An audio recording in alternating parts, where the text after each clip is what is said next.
What's going on, everybody? Welcome to another edition of the KFS pregame show.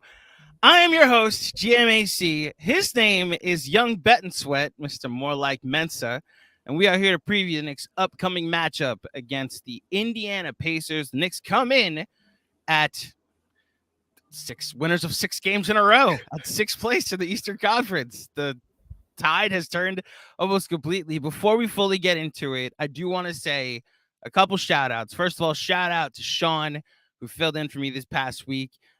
Shout out to the entire pregame crew who held it down this week on multiple pregame shows. So thank you for covering for me while I was recovering. Shout out to Justin, a couple of marathon episodes because the Knicks have won 6 in a row and everybody is excited. And I just want to throw one final thing out there. Shout out to Paxlovid, who made COVID go away on the dot in like 5 days. But Michael Jordan has his flu game, right, Mensa?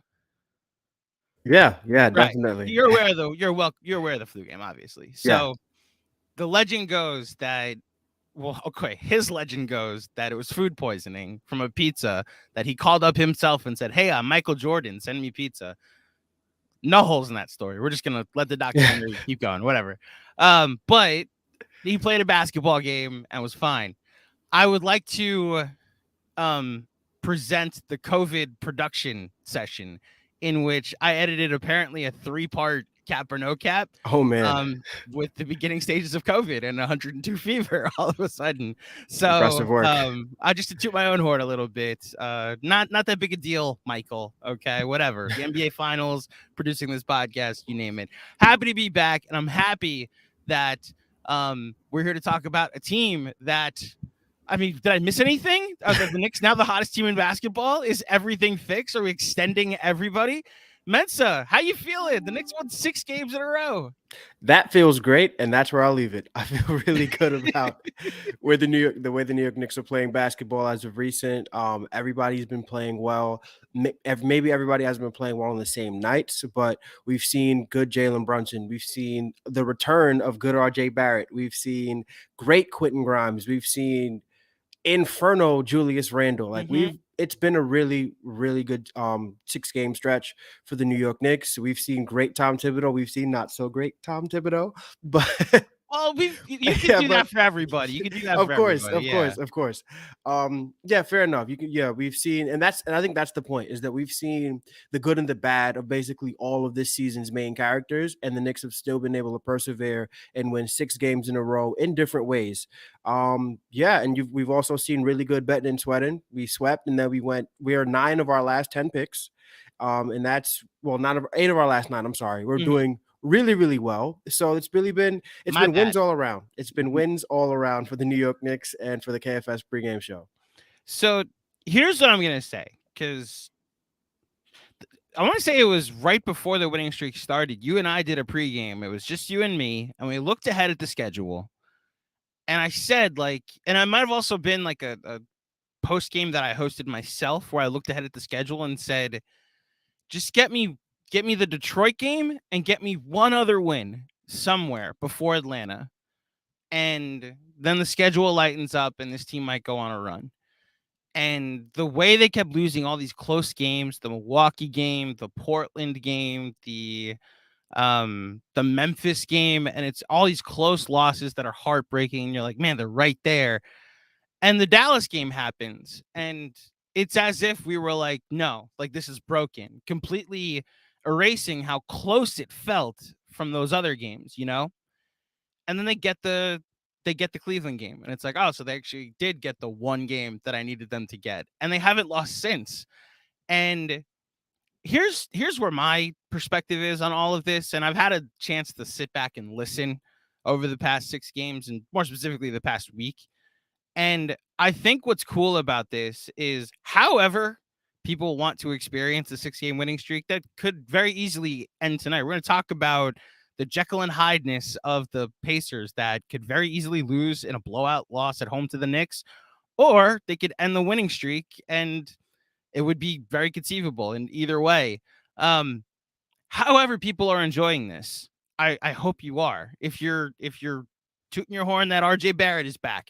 Mensa, you deserve it. He's been good. I'm not going to go as far as great. I'm not going to go as far as not good as other hosts of this channel and podcast might go to. I think RJ Barrett has been a serviceable third best option on this team, and at times a 2A to Julius and obviously Quentin Grimes at this point. He's been a perfect complementary piece, and like a game high 27. He's been finishing a lot better. He's finally hitting threes, shooting 40% from three during this winning streak. He's been fine. If you're riding with Randall, go ahead. If you're miserable that he is, scoring points and he's actually the effort he showed in that second half against the Bulls on Friday night, like he was flying around on defense. Shout out to Ramsey, who runs our TikTok. He went to the game on Friday in Chicago, and he's texting me like, Julius Randle's everywhere on the court right now. And I'm like, yeah, it's a 27-point game too.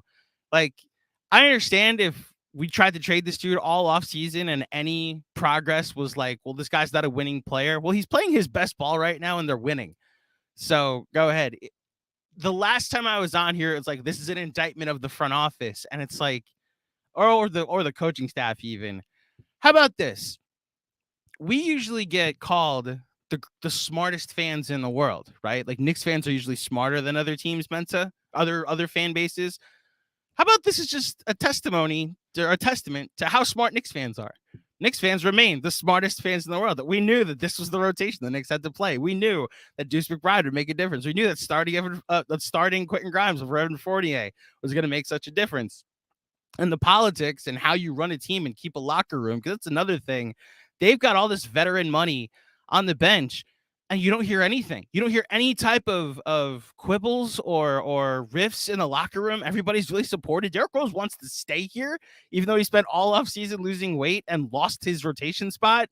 Like, you hear like consummate professionals, and it's how they've done it. So if you want to make it like a credit to Tibbs that they're playing his style and with his intensity, and all of these quote unquote Tibbs guys are playing well, if you want to credit the front office and be like, you know what, we worked too hard on them. Look at their entire rotation is all guys that they brought in, basically.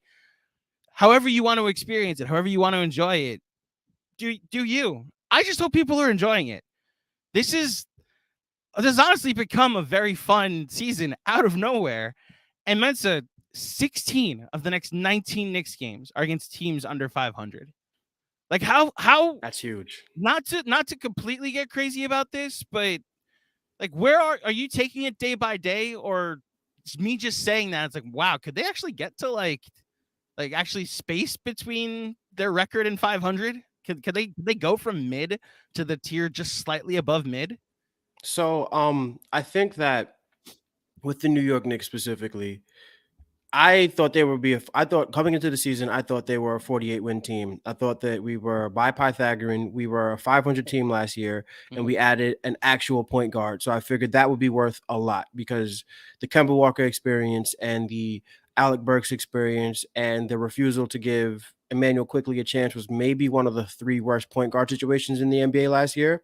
So adding a guy like Jalen Brunson, who is exactly who the front office thought he was, and maybe a little bit better, I thought that would have given the Knicks an opportunity to really elevate themselves. To see now where the way the Knicks are playing in this stretch, top 10 in offense and defense, that's huge. Do I think that, and me and Sean discussed this on Friday, do I think that this is sustainable? Not at the level that it is, but can they be good on both sides of the ball? Obviously. The key here is that I feel like what we learned about the New York Knicks in this winning streak is that RJ Barrett and Julius Randle are neither, like on either end of the ball, they are not tone setters. They are not tone setters on offense, and they're not tone setters on defense. Jalen Brunson is our tone setter on offense. On defense, our tone setters are Deuce McBride, Quentin Grimes, and Mitchell Robinson. When those guys are playing well, and even when Jalen Brunson isn't playing well, his process remains the same, so he still sets the tone for our offense.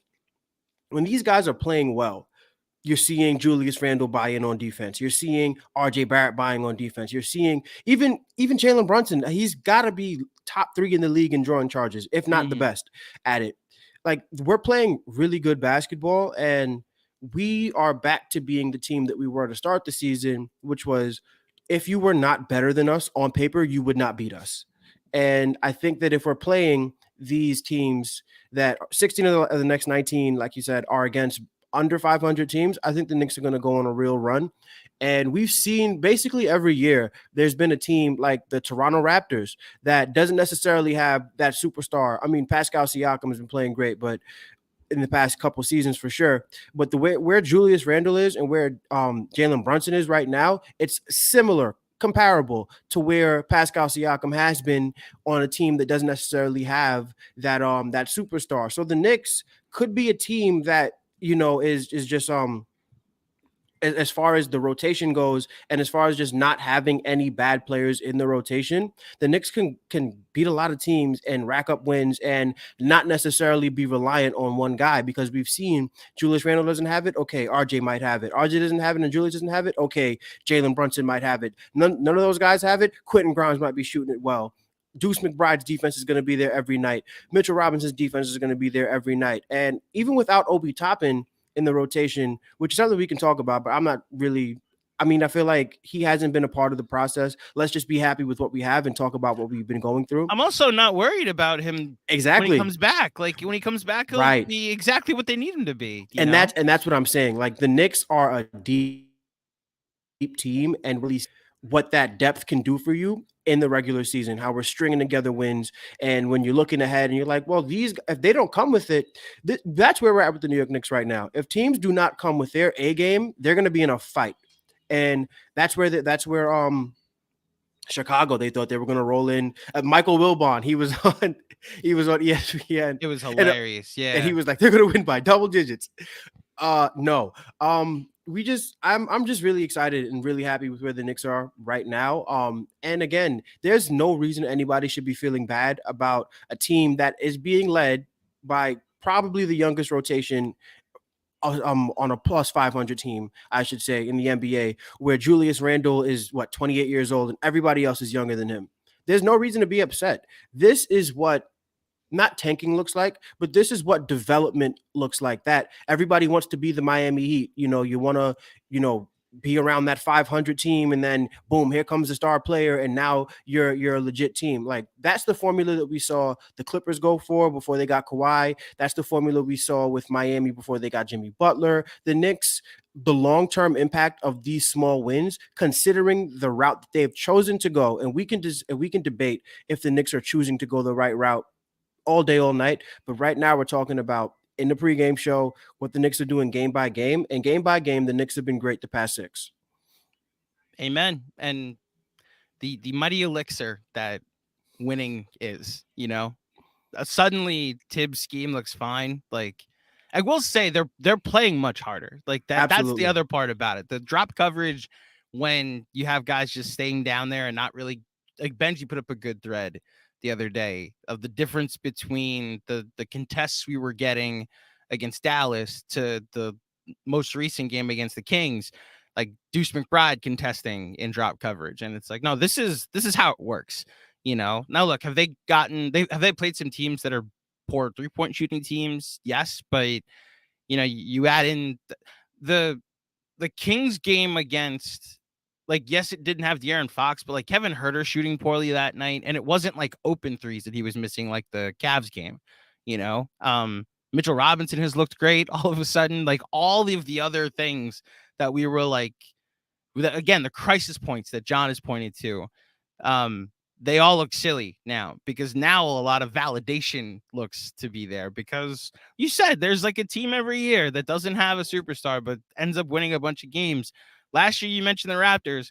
The year before, the New York Knicks. Julius Randle went from, we got to get this guy off the team, to, I'm telling you, a couple more games like this, there's going to be all-star conversations around him. And a couple more games like this where the Knicks end up being, let's say the Knicks get to 20-15 and they're the 5 seed.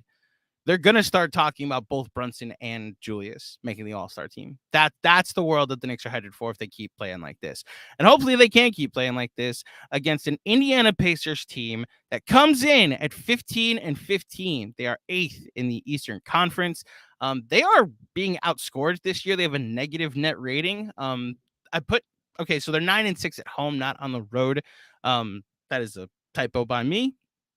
They're 2-3 in their last 5. I'm gonna go to Halliburton real quick because he's the player I chose to highlight for this. He's having a borderline all-star year. I think if the Pacers hover around 500, I think he will get in as like an all-star replacement at this point. But he's got this weird streak going where it's one good game, one bad game. What I mean by that, 3 games ago, or 4 games ago, I should say, Mensa. So 3 games ago, I forget who he played, but it was against the Miami Heat, and he went 0 of 9 from the field and 0 of 6 from 3. The next game, I forget who he played, but it was like 12 of 15 for 29 and 14. The most recent game against the Cavaliers, he was 1 of something, a 4 of 13, and went 0 of 6 from 3. And now he comes against the Knicks. So it's like what goes up comes down with him. The inconsistency has been more of the issue for him recently, but he's coming off a bad game, which means we might be getting a good Tyrese Halliburton game. The offensive numbers for him are insane. I mentioned box plus minus a lot. He's about even on the defensive side, so he's like a neutral to a negative defender. His offensive numbers are insane. He generates offense, and from an impact level, when you're averaging 10.5 to almost 11 assists a game, that's going to make sense. And it's why the Pacers have the assist percentage that they do. It's also why they make the 5th most 3-pointers per game that they do.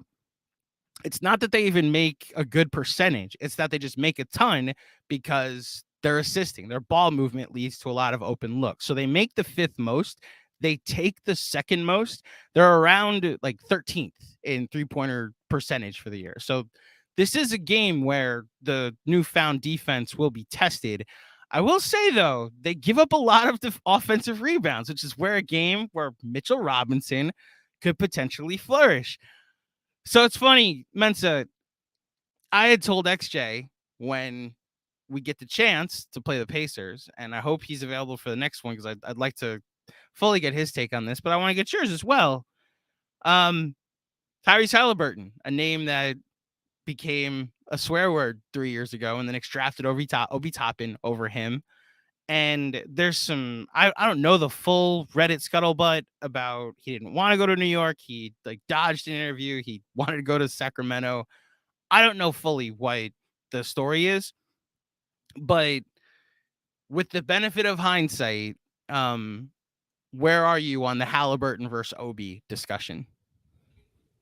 I don't think there's a Halliburton versus Obi discussion. Okay. Halliburton is just a much better player than Obi Toppin right now. He's currently the discussion that they're having in Indiana basically is Tyrese Halliburton a franchise player, or is he a guy who can be the 2nd or 3rd best player on the team? We're not there with Obi Toppin yet.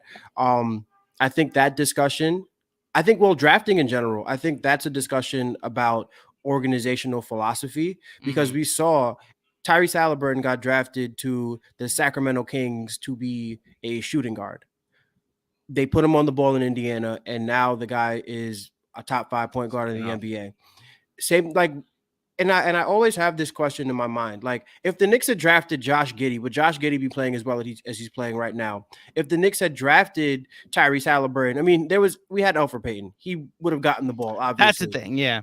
But even so, like, the Knicks organizationally, the jury is still out on whether or not the New York Knicks will put players in the best position to succeed long term. We're seeing it with Quentin Grimes, and I would probably argue he's the first draft pick that we're seeing the New York Knicks really put in position to be their best, be the best version of themselves. But again, that's an organizational discussion. It's not necessarily about where Tyrese Halliburton stands. I think he's playing great. I think if Obi Toppin had an opportunity, he would play great as well. And I think where we can put it in a nutshell is the New York Knicks are an organization that historically has needed a point guard. Going into that draft, the New York Knicks needed a point guard. Tyrese Halliburton is represented by CAA, which is where Leon Rose comes from. The New York Knicks should have known that Tyrese Halliburton would have been a good basketball player because he played well at Iowa State. He's been playing well since he's gotten to the NBA. But again, from what I understand, he wanted to go to Sacramento. Yeah. And if a guy wants to go to Sacramento and he's dodging places and he's trying to, a guy who understood fit was important, which is hilarious because if you understand fit's important, why go to a place in Sacramento that has been historically terrible and already had a franchise point guard? But that's where he apparently wanted to be. He got his wish, and then Sacramento traded him for Domantas Sabonis. So didn't really work out the way he wanted it to, but his career is going great. Obi Toppin is a bench player on the New York Knicks. And the way Julius Randle has been playing right now, there's no way Obi Toppin can usurp him because he's just been playing great. So where I stand on that discussion, it's not really one. Tyrese Halliburton's a better player. You just got to live with it. I hate the should have drafted conversation. It's very stupid because 19 to 20-year-olds, we have no idea what they're going to be. Not even that, but if you want to go that far, the Knicks really failed the draft because they should have taken Halliburton at 8 and they should have taken Des Bane at 25, and then we would have had an all-star backcourt. Whoop de friggin' do. It didn't happen. Like you have to give organizations credit for developing the talent that they have. We've developed Obi Toppin. He hasn't gotten the opportunities, but he's a better basketball player in year 3 than he was in year 1. Same thing with Emmanuel Quickly. He just needs the shot to fall. So the Knicks took guys that they believed in, they thought would fit, and it just other organizations did better. I mean, Memphis is a great organization right now. They developed a really good shooting guard in Desmond Bane. Same thing with the Pacers getting Tyrese Halliburton and really letting them take off. It's an organizational thing. Guys get drafted into different situations, and how the situations pan out is, to me, it's maybe 70-30 player organization, but you cannot ignore that organizations matter when it comes to developing basketball players. Mm-hmm. No, I agree with that part. I'm just saying we could have had this person, but we drafted this person especially when it's like Obi went 8th. So seven other teams could have had Obi Toppin. No, that's what I'm trying to say. Halliburton went 13th. Right. So 12 other teams could have had him. It wasn't just a Knicks thing. There was like the Michael Porter Jr. thing always makes it funny for me because like 13 other teams were questioning his medicals. And that's why going into the draft, that's why the Knicks passed on him for Kevin. Like the Michael Porter Jr. thing for Kevin Knox is not the thing I was upset about. The SGA, I don't know anybody who was projecting this for SGA. Yeah. The pick of Bridges, though, that's who I thought. Like Mikal Bridges was exactly who I wanted that night, and the Knicks passed on him. Yeah. So, like, you do have to trust that these guys know what they're doing to an extent, and like you read all of these stories and I think that's why the tanking conversation has become so prevalent, because all these stories are like, we had no idea. I worked this guy out for hundreds of hours, and I didn't see this in him. And then tanking shows up, and it's like, well, because of that margin of error, the human error that comes in, well, we'll just play the probabilities that just get to the top, and that margin for error goes less, which I get it. I also like the Knicks in the last 2 drafts, I should say, because last draft they were not a participant in. But like in those back-to-back drafts, they drafted 5 players that are currently in the rotation. Like, you get rotation pieces out of draft picks, you're okay with it. And then you build the roster elsewhere. That's more the impressive part. There's no Kevin Knox draft pick under Leon Rose right now. I was worried about that for Obi for a while, but no, that's a solid rotation piece that could be a starter on the right team. Same thing for Quickly. Quentin Grimes is currently a starting 2 guard on the New York Knicks. They got him at 25. So, yeah, I'm less interested in any. I'm glad the Obi Halliburton thing has kind of gone away. What I will say, as far as the other Pacer connection, is I also, and this is a testament to how good Mitchell Robinson has played lately, I'm really glad the Miles Turner conversation can go away forever too, because I never saw it. I understood the benefit of a stretch 5. Mitchell Robinson is a weapon right now, the way he is playing. I know you've never been the highest on Mitch, but can we just talk about like Mitch should feast tonight? And it's the direction I'm going with my betting and sweating pick has a lot to do with how good he's played lately. Yeah, Mitchell Robinson has. Listen, I'm a loud guy when it comes to my takes. I was loud and I was wrong about Mitchell Robinson. I didn't think that he had the maturity necessary to be a consistent basketball player during an 82-game season. and he's been playing great basketball. He is anchoring our defense to go from where we were defensively to where we are right now. That's the entire conversation right there about Mitchell Robinson. He has been outstanding. He's been great. And like we were saying a little bit before the show started, this is a great matchup for both centers, to be honest, because Mitchell Robinson struggles with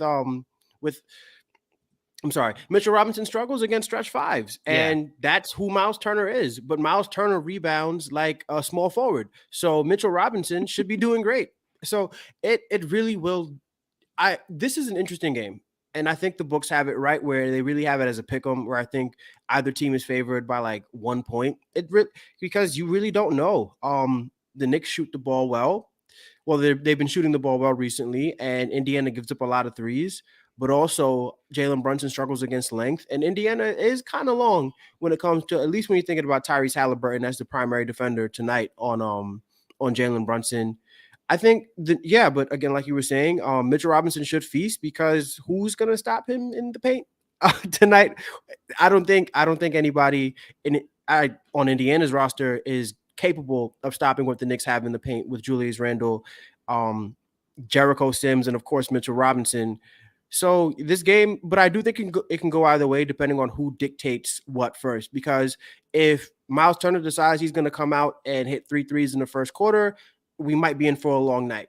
But if the Knicks go to the pick and roll and they start throwing lobs to Mitchell Robinson left, right, and center, then it could be a long night for the other guys. So yeah, I'm really happy with where Mitchell Robinson is. I'm happy to see his development in year 5. Which is kind of like cheeky because like, what do you mean he's developing in year 5? But I think we are finally seeing the Mitchell Robinson that we always knew was there. He's not the Rudy Gobert 2.0 that people thought he would be his rookie season, but he's playing really good basketball, and we have to be happy with that because he's our guy. We drafted him, we gave him a second contract, and he's making the team look good. To speak to Mensa's point real quick, because I didn't put Miles Turner's stats up earlier. I picked Halliburton's stats. Miles Turner this year is averaging 17 points a game. He's only averaging 7.8 rebounds a game. So that's what you meant toward he rebounds like a small forward. RJ's averaging barely like a rebound less than Miles Turner right now. However, on a 63 effective field goal percentage, he is shooting 62% from 2 and 43% from 3. So this is a matchup that could get interesting. Ironically, this would actually be the perfect OB at the 4 night or OB at the 5 night, where if they are just playing a type of way that gets Mitch off the court, then like you pivot. However, I actually wonder if this is a Jericho Sims night as a result. Having said that, I also the way Mitch has played lately and the way that the Knicks rotations have been, especially on the defensive end, I trust this defense to be able to find a way to stop any type of flourishing offense at the moment. So we'll see. Can we just, before we get to betting and sweating, can we just go through some of the stats that the Knicks are leading the league in at the moment? So net rating, the Knicks are second over the last 6 games. That's what I sorted to. What this winning streak has looked like. Over the last 6 games, they have a net rating of 16.3. That is 0.2 behind the Memphis Grizzlies, who win consistently by 30-plus points. Defensively, they have the number 1 defense. I don't think Memphis would be ahead of us if they didn't crush if they didn't just crush Milwaukee by like 41 points. Yeah. That really, because imagine if that was like a competitive basketball game. And give Memphis credit, of course, but hey, the Knicks could be number 1 right now. Yes. So like it's literally by 0.2. They're number 1 in defense by almost 2 full points over Memphis. Offensively, they're a top 10 offense over the last 6 games. Offensive rebound percentage, second to the Houston Rockets. Defensive, they're number 1 in the NBA, which then of course makes them the number 1 defense. Effective field goal percentage, this is the most impressive part. 25th in effective field goal percentage. They haven't lost. And they haven't lost. This is what's making this so cool. There's room to improve. They're 21st in true shooting. So they're not hitting their free throws, not hitting their threes as consistently as you would think, a team that's 6-0 in their last 6 games. And yet, the only team to win all of their last 6 games, although shout out to Orlando, who is apparently right behind them. yeah, this has become a fun season out of nowhere, Mensa, and I'm excited to see if they keep it going tonight against the Pacers. Let's go to betting and sweating, presented by our good friends, the fine folks over at WynnBet. Download the WynnBet app now or visit www.wynnbet.com to start winning. Sign up today to receive a special offer. You bet 100, you win 100. That's bet 100, win 100 at WynnBet.com. Download, bet, win. Okay, betting and sweating. Another edition. Let's see if I remember how to do this. The Knicks are currently 1-point favorites in Indiana tonight. It's a minus 115 money line. This is a pick 'em if there ever was one. It's 227, the over under line for points for the game. Some notable player props. They got Miles Turner at 16.5. Like you said, Mensa, if he's hitting his threes tonight, I actually think it's very doable. RJ Barrett, fresh off his 27-point performance, is at 22.5. Jalen Brunson, fresh off another great 22-point performance, is at 22.5. Julius Randle is at 26.5. And that seems high. And yet, the way he's played lately, not going to completely put it past him. So that's the type of run that Julius Randle is on right now. Where are you leaning with your betting and sweating pick? You're muted, sir.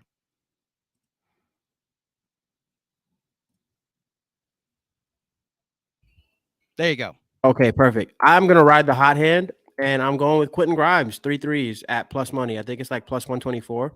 Okay, Quentin Grimes, 3 threes at plus 145. Yeah, I'm taking it. I'm riding the hot hand. I think he's getting the volume.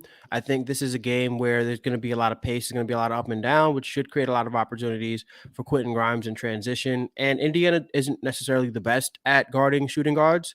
So I like Quentin Grimes a lot tonight. And he's hit what I think 4+ in the past 2 games. So I like the matchup. I like Quentin Grimes a lot. I like the bet. Let's go through some other 3-point bets tonight. So Brunson, these are his lines for 1, 2, and 3-point. 3 threes in today's game. So 3 gets you plus 30. RJ, if he hits 3, it's at plus 190. Wow, RJ has better odds to make 3 threes than Jalen Brunson. That's interesting. Especially the way the season started. Julius Randle, if he hits 4, wow. So he has to hit 4 threes for you to make plus money. That's the type of run this guy is on right now. If you want to go to some of the, so your Miles Turner bet, your 3 threes early is plus 280 if you wanted to take it. I don't believe we got one. Did we get a bet from Sean? I didn't see a bet from Sean, no. Okay, so let me go to get XJ's. He is taking the Knicks first half money line of, it's locked. No, it's not letting me for some reason. Hold on a second. Nasty work. Wow. WynnBet, what are you doing? It is locked. All right. Instead, I'm going to give him, it's the same thing. Knicks minus 120 to win the first half point spread of 0-0. So they just have to win the first half. Okay, so that's going to be XJ's. We will find one for Sean later, Mensa. I was thinking of doing something Mitchell Robinson related because I want to throw him a bone. The problem is that they don't give me a Mitch rebounds prop. See, nothing here. Yeah, you got to go combos then, right? Got to go combos. And so if I go to Mitch points and rebounds, I don't love literally anything that's available. Yeah, too much juice. I'm not paying the juice for 18. Yeah, no. That's tough. So, Julius Randle. I've been riding this for a while. Yeah, I got to keep going to it. I think I'm going to go 40 points, rebounds, and assists at minus 120. Yeah. 40 I don't hate it. Rebounds and assists. I don't hate it. Yeah, that's like what, 25. I mean, it is as that's like 25, 8 and 7, 27. What? Like it's tough. The thing I keep going back to with Randle, he doesn't have a backup right now. Oh, right. Yeah. Which is what makes, and if it's a close game, what makes the effort we saw on Friday so encouraging. Like he has no backup, is playing 40 plus minutes a night, and he's like pressing. Yeah. Up 27 against the Bulls. It was so encouraging. All right. let's find one for Sean. Let's see. Let's go to 3-pointers. Does anybody have a 1 3-pointer that they have to make? Oh, Manuel Quickly 2 threes. So this is like the only like mild negative. Quickly's defense for me has almost made up for how atrocious he's been offensively at times this year. 1 of 12 and 0 of 7, 0 of 8 from 3 the other night. But I don't know. Could this be a Quickly game where he hits 2 threes and we're back? I don't like betting on the guy to break a slump. That's just Hartenstein 1-3. There we go. No. We can't. The Hartenstein making a 3. Why not 1-3? Because it's Hartenstein. Fair enough. There's like more than 5 threes made this year. Oh yeah, but this is a good matchup. I mean, look, listen. I'm not going to make anybody take a plus 280 pick. So yeah, let's not do it. You could make these odds like if he makes it, you win $1 million, and if he doesn't, you die. Like that's how far apart him making one and him not making one are. I think we go Quickly 2 threes. Can we look at Brunson assists?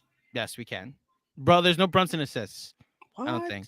Why? I don't remember. No, there's no Brunson assists. There's Halliburton assists. What about Brunson points and assists? Points and assists. There you go. So Jalen Brunson points and assists. I think gotta go up. Nope. Quentin Grimes. Oh, Quentin Grimes. Hey, remember him? Arguably the reason that this turnaround has happened. I think you just passed it. Did I pass it? Yeah, a little further up. Jalen Brunson points and assists. There we go. 20 plus. I hate that. Is there? I hate that. 30 plus though. That's 24 and 6, which is doable. But yeah, I don't like taking bets if I believe it's just doable. Like I want to believe that he can smash through that, which I'm sure he can. But tonight against Tyrese Halliburton, I feel like he's going to be spending a little bit more time. No, actually, no, because that's Quentin Grimes' assignment. Yeah. Also, if he's getting guarded by Halliburton, and like we haven't said, Mathurin's going to play a bunch tonight. I actually think Brunson points and assists is a decent bet for 30. For 30, Jessica's telling me to trust my instincts. I'm trying. All right, I was looking in the chat. You're for the a betting little bit aficionado. No, you get to decide. Go, if I were Sean and I didn't have a pick, I would go with the default Sean bet, which is Knicks first quarter money line. Or what's the spread for the Knicks? First quarter money line is -110. It's even. This is a pick'em game officially. I think I would be First quarter money line for Sean. Yeah, let's go with the default Sean bet. I think instead of frying our brains and trying to make. I'm going to change mine, by the way. Last minute change on mine. So I had Randall points, rebounds, and assists. Love you, Julius. Hopefully somebody else jumps on that. Quentin Grimes, 15 plus points and assists. Ooh. That's I nice. Just saw that. I was like, wait a minute. Quentin Grimes can get 15 plus points and assists. That's really nice. So that's the direction I'm going with this. So our final bets for tonight: Quentin Grimes, 3 3-pointers, which is what you've got. The first half point. So it's technically the first half money line, but the point spread is 0. So the Knicks to win the first half goes to XJ. The Knicks to win the first quarter goes to Sean. And Quentin Grimes points and assists at least 15. Those are betting and sweating picks presented by our good friends at WynnBet. Download the WynnBet app or visit www.wynnbet.com to start winning. Sign up today to receive a special offer. You bet $100, win $100. That's bet 100, win 100 at WYNNBET.com. Download, bet, win. If you want to play along with us, that's where you go. The parlay for this is plus 1658. Any final thoughts before the Knicks take on the Indiana Pacers, Mensa? Yeah, this game is a pick'em, but I'm going to pick the team that won the last 6 games. I really like the New York Knicks tonight to extend that lead. I think they're riding hot, and most times the Knicks lose. So when I go back to the We Here season, I think about the times the Knicks lost, and the Knicks lost when they didn't show effort or the other team had more talent I don't think the Knicks will come out and not show effort tonight. I don't think the Indiana Pacers have a more talented roster than us. I like the Knicks to win this game, not decidedly. I think it's going to come down to the fourth quarter just because Tyrese Halliburton, whenever he plays the Knicks, decides that he wants to have a great game. I don't understand basketball players and this like mini vendetta they have against the Knicks for not taking them, or it's just weird to me, but that's another story. Yeah, I think this is a good game for one RJ Barrett because I wouldn't put my money on it, but RJ Barrett tends to play well against the Pacers. I remember, I think it was game 2 opening night. Now it's opening night of the We Here season, and he played out of his mind against the Pacers. And I think that RJ and Quentin Grimes are starting to really, now that they're getting the majority of the minutes on the wing, they're starting to really settle into who they are. So I don't, and when you have, and I'm very big on wings in the NBA, when you don't have wings to match what the New York Knicks have on one side of the, on as far as like your wing depth, then you're going to struggle, especially with a confident RJ Barrett coming into this game, a very confident Quentin Grimes coming into this game. And then there's always the fact that Indiana has nobody on their roster who can guard Julius Randle. So I'm happy. I'm happy with the way the Knicks are looking coming into this game, and I think the Knicks are going to win. And if I had to take another bet, I would take the under on the points, just because the New York Knicks have on this winning streak have not allowed a team to score 100 points. And if the Knicks, the first Bulls game. Okay. But other than that, you're right. You're right. So the Knicks are playing great defense. The under may be a really sneaky bet tonight. Final score, I would probably say something like 109-97 New York. Yeah, that'd be the under. I'm expecting a close game. But here's the deal. If they do what you're saying and win by double digits, and say it's like not close in the fourth quarter, then the Knicks are cooking with gas officially, because this is a legitimate test of like one of the teams that was one of the NBA darlings for a couple months. And if the Knicks assert some dominance tonight with this newfound rotation and what they've started to figure out, look, the defensive effort, the discipline that they've shown recently, that is a testament to Tibbs. Some of the more maddening closing situations, especially on offense, is also a testament to Tibbs. But you take the good with the bad. The way that they're defending right now, I would agree that the Pacers scoring under 100 points is in play, and I would pick the Knicks too. We'll see. And if they win this, then it's a 7-game winning streak when they welcome in Golden State on Tuesday. Should be fun. Hope you guys enjoy the game. Thank you for tuning in for the KFS pregame show. My thanks to Mensa for joining me. Please follow him. His Twitter handle is in the name tag right below his face. You can follow me. Mine is there as well. But if you really want to help me out, head on over to the YouTube channel and give this video a like and this channel a subscribe. Tune in after the game for John's post-game show right here on YouTube or on Facebook Live and Twitter Live. And until next time, this has been the Knicks Film School pregame show. Knicks Nation, let's ride.